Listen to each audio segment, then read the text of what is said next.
30º domingo do tempo comum. O missal romano, aquele livro que o padre usa para a Santa Missa, coloca uma frase tão bonita no início da missa de hoje. Uma frase tirada do Salmo 104. Exulte o coração dos que buscam a Deus. Sim, buscai o Senhor e a sua força, procurai sem cessar a sua face. Isso mesmo, aquele coração que busca a Deus sempre exultará, sempre encontrará a verdadeira paz, a verdadeira alegria. Buscai o Senhor e sua força, procurai sem cessar a sua face. Procuremos o Senhor, meus irmãos, e como é bonito procurar o Senhor na sua santa palavra. Eu também lhe digo, esse último domingo de outubro é dia de oração pelas missões, pelos missionários, e na missa, não esqueça, hoje é dia da coleta para as pontifícias obras missionárias. O dinheiro que hoje você der na coleta será enviado para as pontifícias obras que cuidam das missões, para as missões, para que o nome de Jesus seja conhecido, amado, adorado, seguido em toda a terra. Lembrem do preceito de Jesus, preceito para mim, preceito para você. Ide por todo o mundo, pregai o evangelho a toda criatura. Fazei todos os povos discípulos meus. Graças a Deus. Que palavra bonita essa do livro do Eclesiástico. Lembre, esse livro falta nas Bíblias protestantes, não é? A Bíblia de nossos irmãos protestantes, ela é incompleta. O Antigo Testamento faltam 7 livros, inclusive o Eclesiástico. Os reformadores protestantes tiraram esses livros de modo arbitrário. Se a gente lê os antigos cristãos, eles citam o Eclesiástico como sendo o livro da Bíblia, não tem motivo nenhum para ter tirado. E tem tantas coisas bonitas. Veja esse texto agora. O Senhor é um juiz que não faz discriminação de pessoas. Ou seja, o Senhor ama a todos.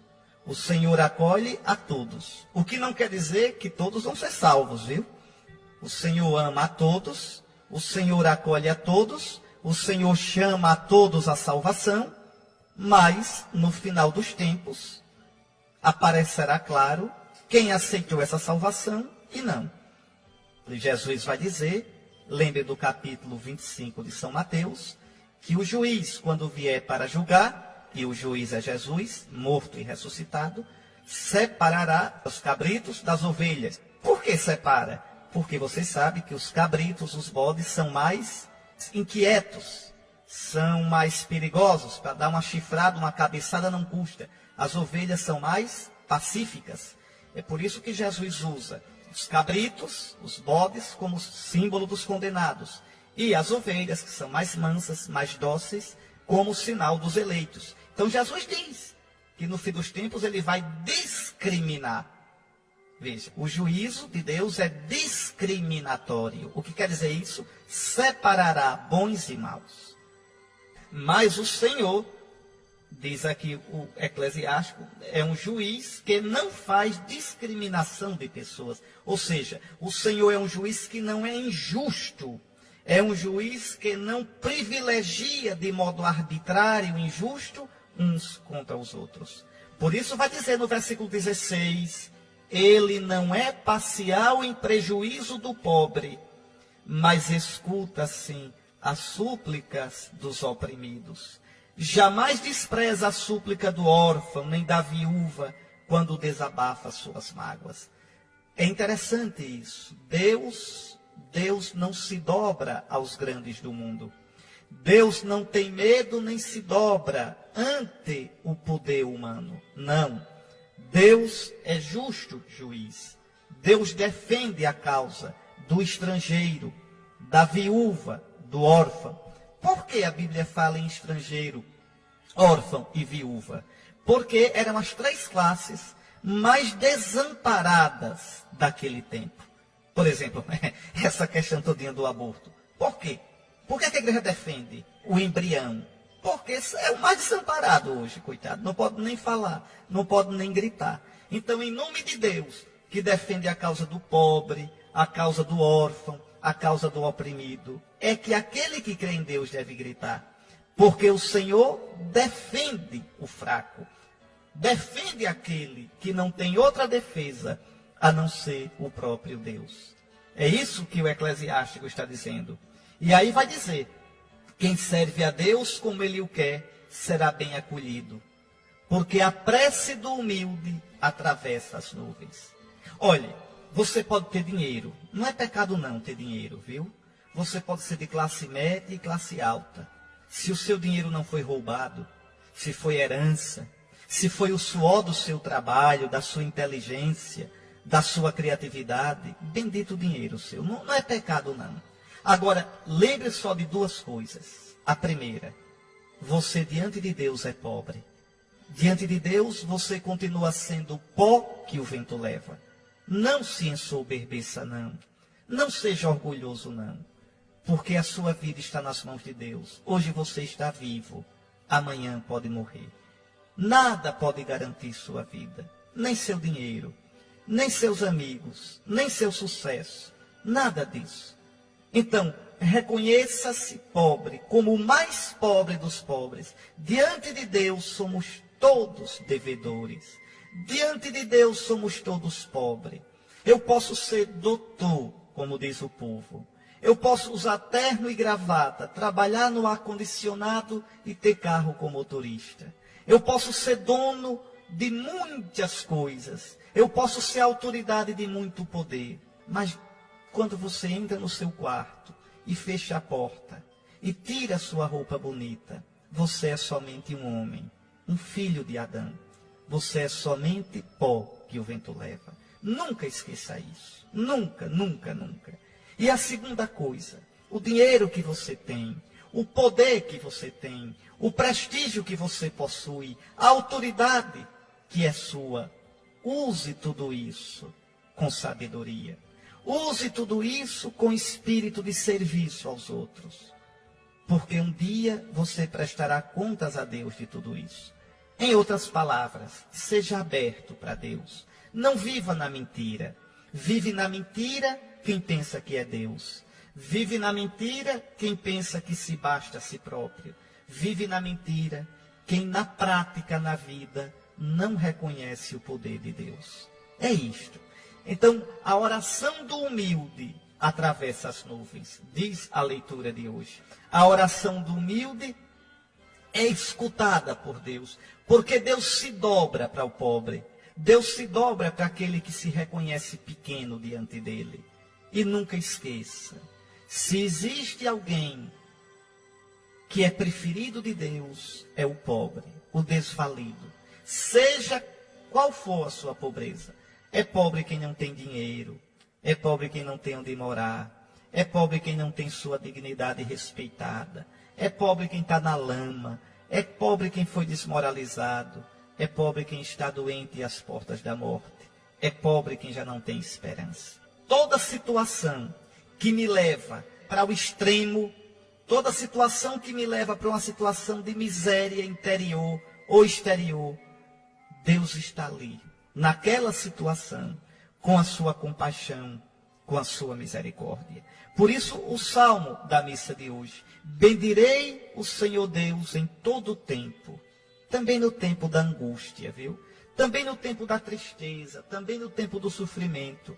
O seu louvor estará sempre em minha boca. Ele volta a sua face contra o mal. Clamam os justos. Justos aqui quer dizer os piedosos, os humildes. E o Senhor bondoso escuta. Na Bíblia, nós temos tantas orações assim, dos pobres. Por exemplo, aquela oração de Ana, eu recordei aqui no domingo passado. Ana que diz: eu derramo a minha alma diante de Deus. Veja, essa é uma pobre. É uma pobre. Se você olhar o livro de Tobias, Tobite que fica cego. Tobias é o filho, Tobite é o pai. Tobite fica cego. Tobite que era um homem bom. Leia a historinha de Tobias, é uma coisa linda. É fininho, no texto de preguiça. Se você começar a ler hoje, até o fim da semana já leu tudo. E lê uma história linda. Tobite que era um homem bom, piedoso, que enterrava os mortos, que dava esmola.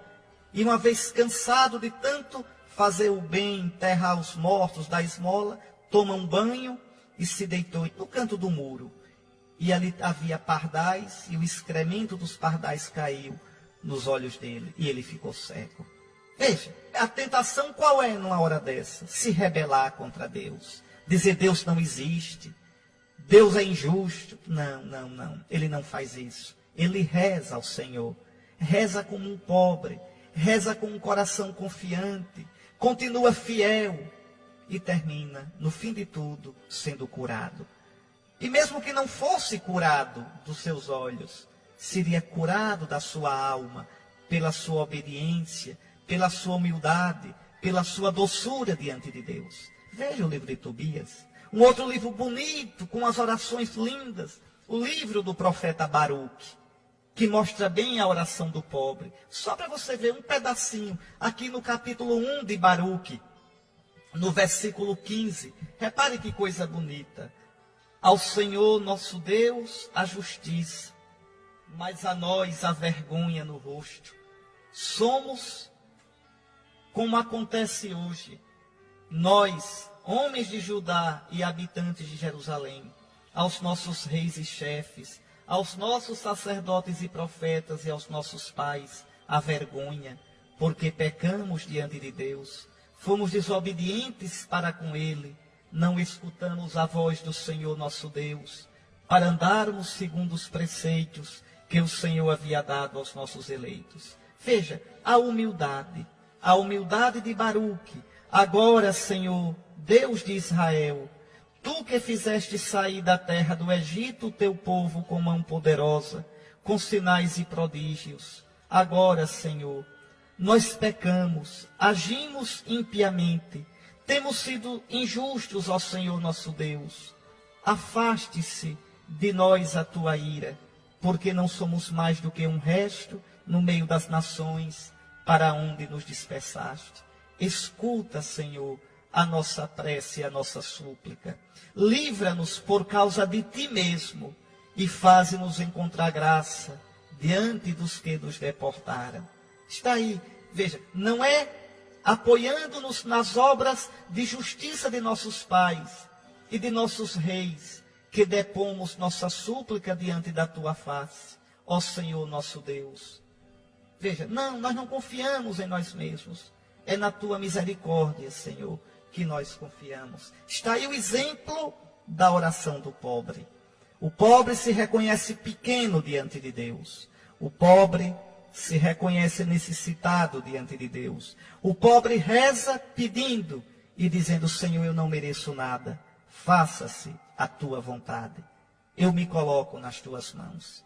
Vamos pedir a nosso Senhor um coração assim. Um coração de pobre. Um coração que saiba reconhecer a grandeza de Deus. Um coração que saiba se abandonar nas mãos do Senhor.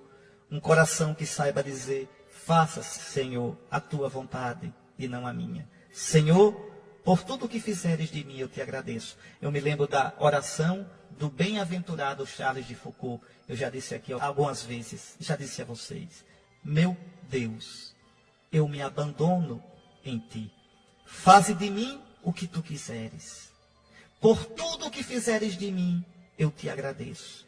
Estou disposto a tudo, aceito tudo, contanto que a tua vontade seja feita em mim e em todas as tuas criaturas.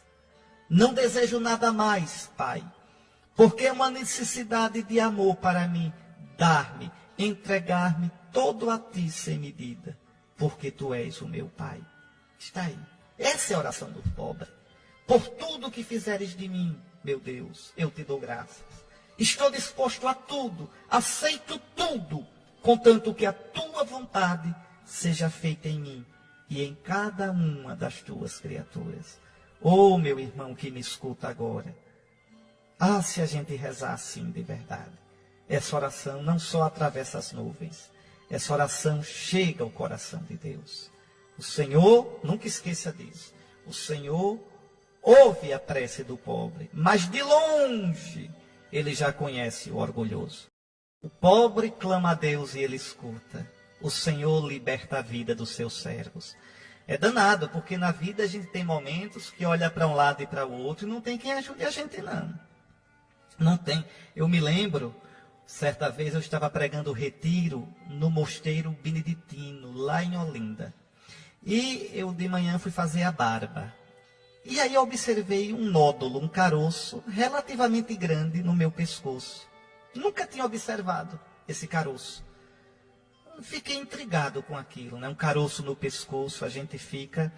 Assim que cheguei a Maceió, fui ao médico e disse: não me esconda, eu não quero nunca que me escondam alguma doença que eu tenho. E eu me lembro, desde que eu descobri o caroço, o nódulo, até o momento em que o médico deu o diagnóstico, eu pensava no pior. Como a gente vê que a gente é pobre diante de Deus? Me diga, não é doença grave. Quando você perde alguém querido, diante de uma calúnia pesada, diante de um fracasso daqueles danados, um pobre, você que é pobre, que tem que lutar contra a violência aí no seu bairro, sabe que ali tem um que consome crack, ali tem um que vende, e você vai ali fazendo de tudo, coitado, para escapar vivo dessa violência. Você que tem que pegar 2, 3 ônibus para ir para o trabalho, você que sente o peso da vida, você que na hora de uma doença não encontra às vezes a saúde pública como gostaria de encontrar, quem é o seu socorro? Quem é que lhe dá força? Quem é que garante no seu coração que você tem valor, que você tem dignidade?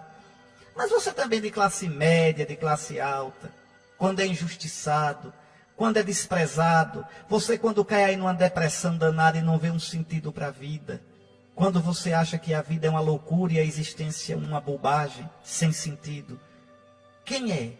Quem é que dá sentido à vida da gente? É Deus. O pobre clama a Deus e Ele escuta. O Senhor liberta a vida do seu servo. Eita, meu irmão, aí eu lhe digo de todo o meu coração. Digo pensando na minha vida. E digo pensando em muita coisa que eu já vi como padre e como bispo. Feliz o homem que confia no Senhor. Feliz aquele que tem no Senhor seu escudo, no Senhor seu batente, no Senhor a sua proteção. Porque quando nos falta tudo na vida, o Senhor nunca nos falta. Ah, meu irmão, como eu gostaria que as pessoas entendessem isso. Como me dá pena, quando eu vejo aqueles que se sentem tão satisfeitos com a vida que se esquecem que aqui estamos de passagem. Olha, a gente lembrar que a gente aqui é pobre, que a gente aqui está de passagem, a gente se liberta, a gente se torna tão livre, a gente se torna tão sábio. Às vezes, nas angústias da vida, nos aperreios, eu vou para a capela, fico olhando Jesus na cruz, a imagem dele. E eu digo, meu Deus, como tudo passa, como só tu és grande. Como agora na hora da dificuldade, eu devo lembrar que tu estás comigo e que depois as dificuldades passam. E aí a gente sai numa paz, numa serenidade e numa alegria interior.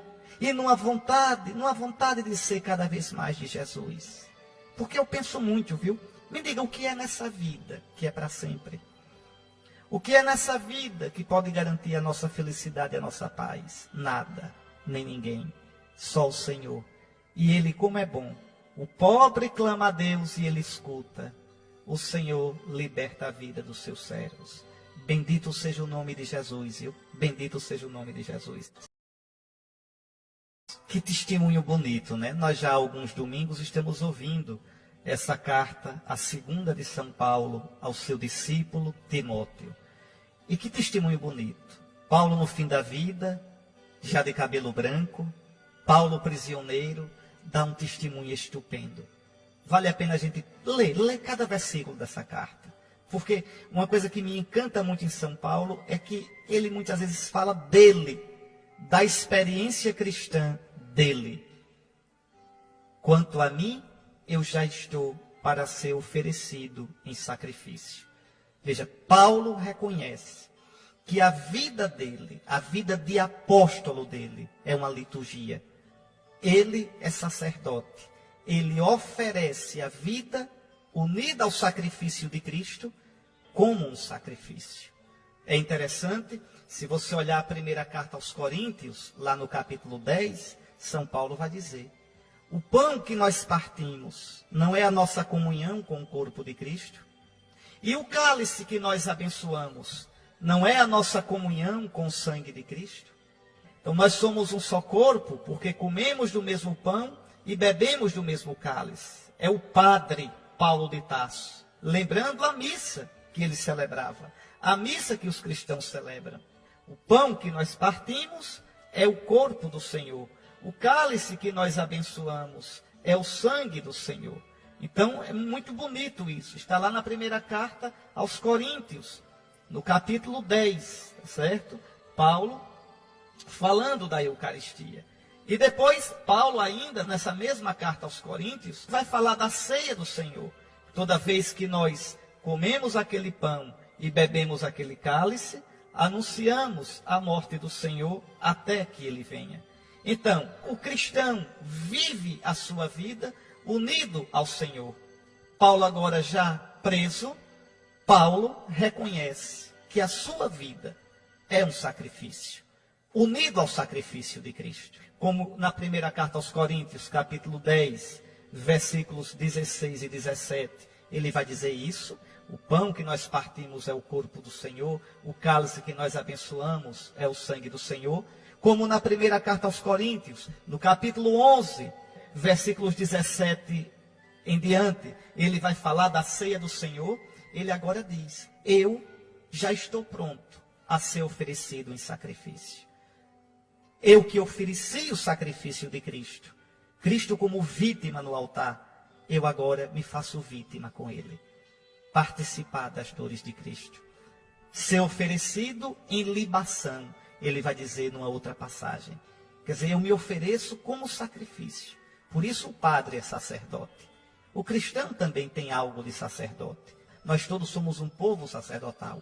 Então, eu já estou pronto para ser oferecido em sacrifício. Aproxima-se o momento da minha partida. E aí o apóstolo dá um testemunho lindo. Quem dera que eu possa dar no fim da minha vida, e que você possa dar. Combati o bom combate, completei a corrida, guardei a fé. E você tem guardado a fé? Será que a gente vai guardar a fé até o fim? Lembra da pergunta de Jesus domingo passado? Quando o Filho do Homem vier, encontrará fé sobre a terra? Encontrará fé no meu coração? Quantos no meio do caminho desistem? Quantos no meio do caminho esfriam na fé? Quantos no meio do caminho deixam a igreja de Cristo e vão atrás de religiões que não são a igreja de Cristo? Quantos? Paulo vai dizer: completei a corrida, guardei a fé. Sim, dá-nos, Senhor, a perseverança na fé até o fim. Dá-nos, Senhor, não desistirmos no meio do caminho, porque é quem perseverar até o fim que será salvo. É pela nossa perseverança de Jesus que salvaremos a nossa vida. Então, combati o bom combate, completei a minha corrida, guardei a fé. Agora está reservada para mim a coroa da justiça, a coroa da santidade, que o Senhor, justo juiz, me dará naquele dia. E não somente a mim, mas também a todos os que esperam com amor a sua manifestação gloriosa. Às vezes a gente é tentado a descrer, a baixar a guarda. O meu Senhor tarda, o meu Senhor demora, e aí eu deixo de vigiar e começo a levar uma vida medíocre.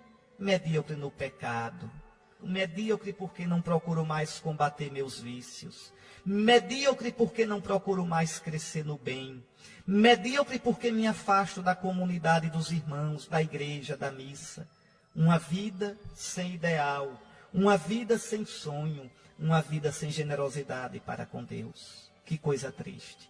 Já não espero mais no Senhor. Quando o cristão sabe que está de passagem nesse mundo, quando o cristão sabe que nós não temos aqui na terra a cidade permanente, mas caminhamos para aquela cidade que está para vir. Quando o cristão de verdade espera o Senhor, ele combate o bom combate. Ele não desanima. Mas vejam que coisa bonita. O Senhor dará a coroa da justiça a todos os que esperam a sua manifestação gloriosa. Vamos lá, meu irmão. Tenha coragem. Espere pelo Senhor. Chegará o seu dia, o dia do juízo. Espere pelo Senhor. Coragem. Jesus vem. Jesus não esqueceu da gente. Jesus não está longe da gente. Jesus vê as nossas ações, incomoda-se por elas e pedirá contas delas um dia.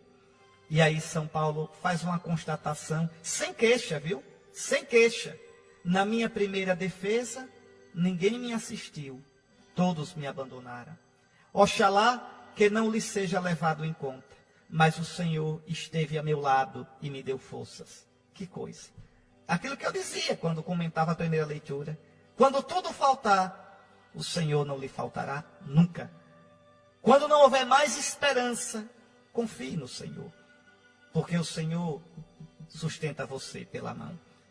E aí Paulo diz, e eu fui libertado da boca do leão. Quantas vezes Paulo foi libertado da boca do leão? Em Éfeso, lembre, em Éfeso, quando ele passou 3 anos em Éfeso, na terceira viagem apostólica dele, ele passou 3 anos ali. Houve um motim e quase que ele era espancado, quase que morria, teve que deixar Éfeso. Em Filipos, na segunda viagem, lembre, espancaram-no e colocaram na prisão. Lembre, na Ásia Menor, lá no Planalto da Anatólia, na primeira viagem, foi apedrejado, só não o mataram porque pensaram que já estava morto. Deixaram lá morto, caído no meio da praça, desfalecido, desmaiado.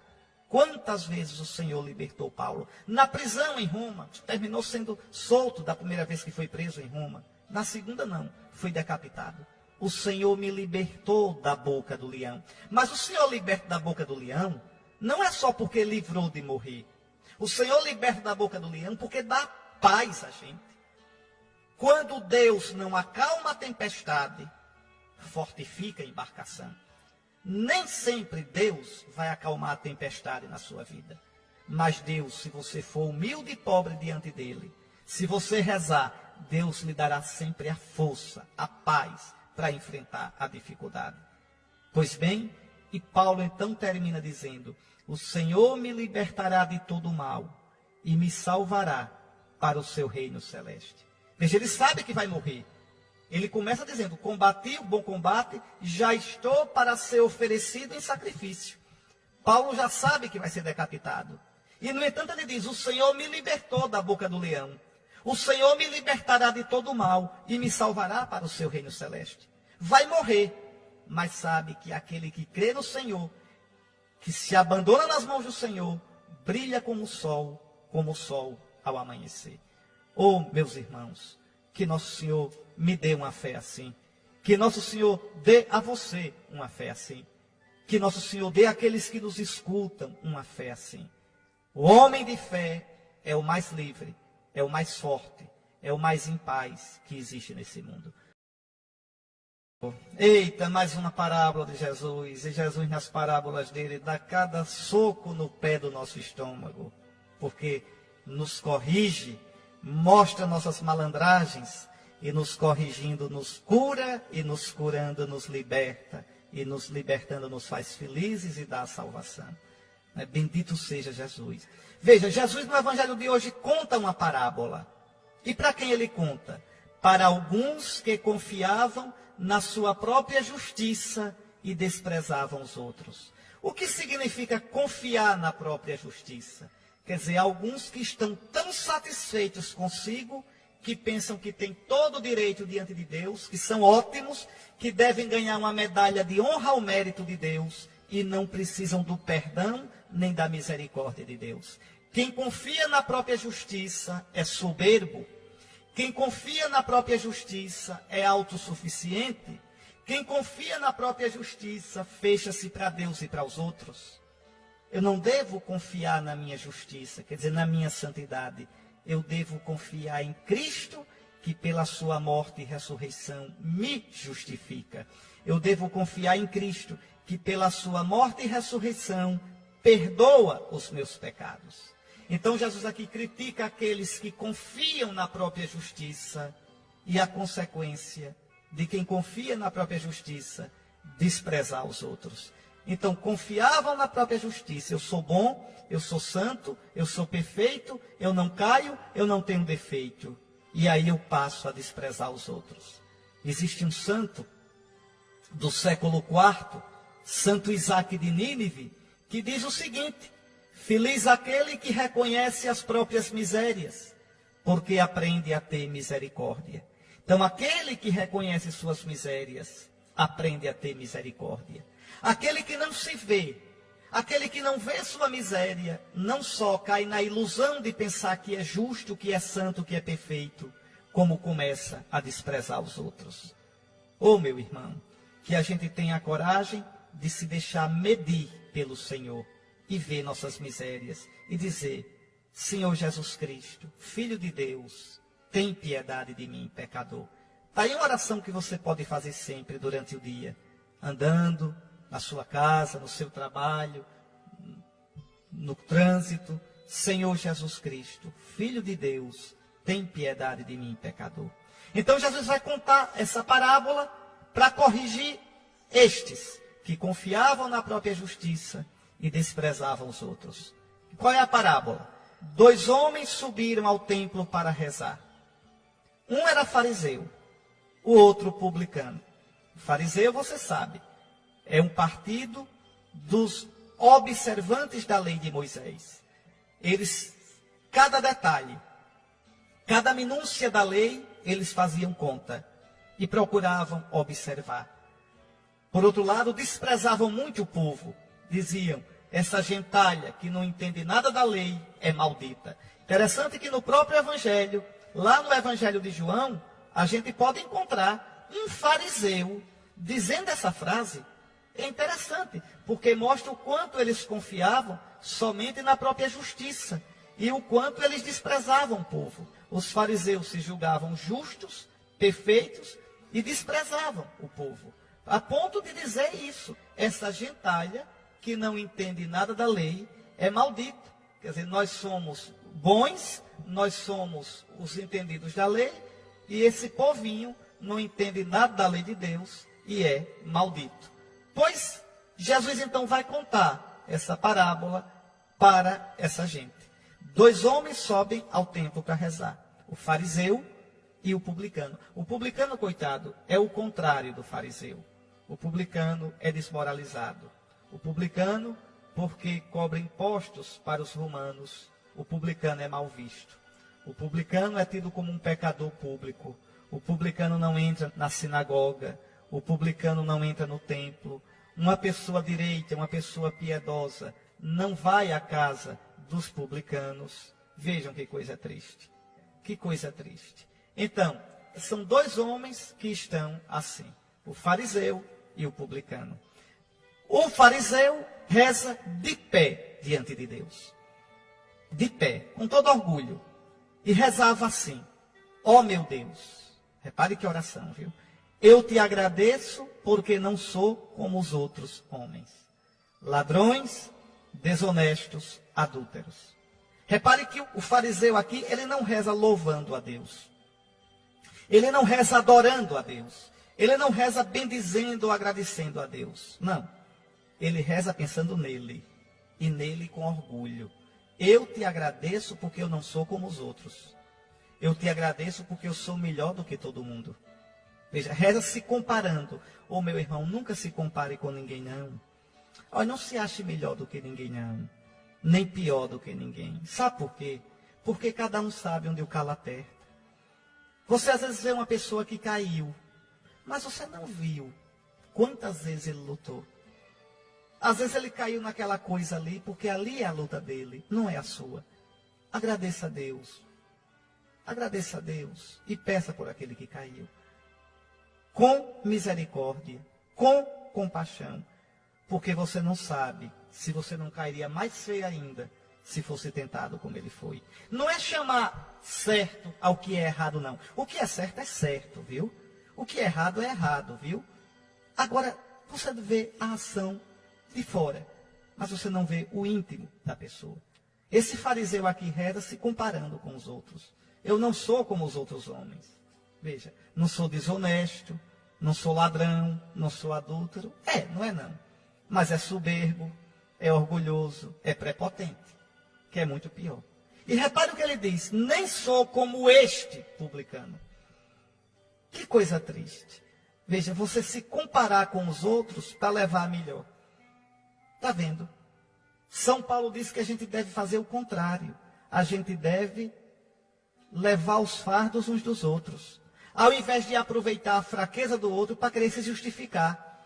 Ah, mas todo mundo faz igual. Ah, mas tem gente pior que eu. Faça isso não. Não se compare com os outros não. Você será julgado pela sua consciência. Não é pelos outros. Ah, mas todo mundo faz assim. Não, não.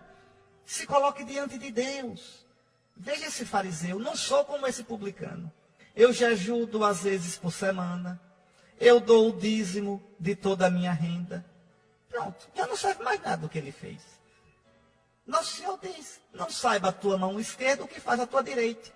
Teu pai que vê o que é oculto te recompensará. Você pode dizer, mas Dom Henrique, ele não está contando para ninguém não. Ele está rezando interiormente, aqui diz o Evangelho, no seu íntimo. Pior ainda, pior ainda. Pois bem, e vai se comparar com o publicano. Quer dizer, sente aquele gostinho de olhar a miséria do outro. Agora veja, o publicano, porém, ficou à distância e não se atrevia a levantar os olhos para o céu. Ele sabe que está em pecado. Ele sabe que é fraco. Ele sabe que está errado. Porque, olha, uma coisa é você estar errado, reconhecer seu erro e dizer, Senhor, tem misericórdia de mim, Senhor, me ajude. Outra coisa é você estar errado e ainda querer dizer que está certo, diante de Deus. Não, se você está errado diante de Deus, reconheça o seu erro. Seja humilde, peça perdão. Se não conseguir vencer o erro, bata no peito como esse publicano e diga, meu Jesus, tem piedade de mim que eu sou pecador. Mas não queira, no muque, a força dizer que está certo. Eu vou dar um exemplo aqui, está certo? Veja, imagine uma pessoa que é cristã e é casado e faliu no casamento. Separou-se, aí depois juntou-se com outra pessoa. É claro que diante de Cristo isso é pecado. É claro que diante de Cristo isso está errado. Mas você, se é cristão e está nessa situação, não se desespere não. Cristo ama você, a igreja ama você também. Então vá diante do nosso Senhor na missa, na hora da comunhão, se ajoelhe e diga, Senhor Jesus, tem piedade de mim, eu sou pecador. Jesus, tu sabes a minha história, tu sabes a minha dor, a minha luta, tu sabes a tristeza que eu trago no coração, tu sabes o quanto eu quero te seguir e te servir. Eu peço, já que eu não posso comungar no sacramento, que eu comungue espiritualmente, venha ao meu coração, Jesus. Oh, meu irmão, isso é um testemunho tão bonito nesse mundo, é como esse publicano aqui. É como o publicano que diz, meu Deus, aquela pessoa, veja como é humilde. Veja aquela pessoa como se coloca diante de Deus. Você termina edificando os seus irmãos. Você termina sem falar, pregando para os seus irmãos. Dizendo para quem vai comungar, cuidado que comunhão é coisa séria. Agora imagina o outro que chega dizendo, não, eu tenho direito. Tem não, diante de Deus ninguém tem direito. Ah, eu estou sendo discriminado. Não diga isso não, que é besteira. Ou o que é pior, né? Buscar uma bênção. Aí vai buscar uma bênção, que é falsa, porque Deus não abençoa. O padre pode traçar 1000 sinais da cruz. Não abençoa. Deus não abençoa o que é errado. Deus não abençoa o que ele mesmo disse que é errado. Foi uma farsa, uma simulação, um faz de conta. Quer dizer, juntou o pecado ao pecado. O pecado que podia ser curado com a humildade foi agravado pela soberba. O pecado que poderia ser perdoado pela pureza de coração tornou-se imenso pela falsidade de querer fazer passar para os outros uma coisa que não é verdadeira. Uma bênção que não existe. Está vendo? Então essa humildade do cobrador, do publicano. Senhor, eu sou pecador. Senhor, tem piedade de mim. Eu sou pecador. E esse aqui é demais. Olha. Não se atrevia a levantar os olhos para o céu, mas batia no peito. Meu Deus, tem piedade de mim que sou pecador. É interessante, né? O fariseu orgulhoso não tira o olho do publicano. Para quê? Para se comparar. Para quê? Para se jactar. Para se ensoberbecer. O publicano tem os olhos diante de Deus. E nem vê o fariseu. Nem vê o fariseu. Está vendo? Está diante de Deus. Ele e sua miséria. E aí Jesus diz, tão bonito. Este último voltou para casa justificado. O outro não. Pois quem se eleva será humilhado. Quem se eleva diante de Deus será humilhado. E quem se humilha será exaltado. Nunca diga, eu dei tanto pela igreja, não recebi nada em troca. Você deu para a igreja. Você deu o seu trabalho para a igreja. Você deu o seu trabalho para Deus. Foi esperando recompensa? Foi. Era assim? Então não foi com amor não. Então não dê não, porque não serve não. Serve não. Nunca diga. Às vezes um padre é tentado a dizer isso, uma freira, um bispo, um leigo. Eu trabalhei tanto, olha o que eu levo. O que você fizer para Deus, não passe na cara não. Nunca passe o que você fizer para Deus na cara. Como esse fariseu, ou como o irmão mais velho do filho pródigo. Há tanto tempo que eu te sirvo, tu nunca me deste nada. Porque aquilo que você fez perde o valor diante de Deus. Então, cuidado. Isso eu estou dizendo para mim primeiro, viu? Antes de dizer para vocês. E depois, repara, a gente é tão miserável que se brincar, a gente ainda reza assim, meu Deus, eu te dou graças porque não sou como esse fariseu. A gente é tão danado que é capaz de fazer assim. Cuidado. Nunca dê graças porque não é como fulano ou beltrano. Dê graças pelo bem que Deus fez na sua vida. Dê graças pelo bem que você, com a graça de Deus, fez. Tudo é graça. O que é que tu tens que não tenhas recebido? E se recebeste, por que te ensoberbece? O Senhor esteja convosco. Ele está no meio de nós. Bendito seja o nome do Senhor, agora e para sempre. O nosso auxílio está no nome do Senhor, que fez o céu e a terra. Abençoe-vos o Deus Todo-Poderoso, Pai, Filho e Espírito Santo. Uma boa semana.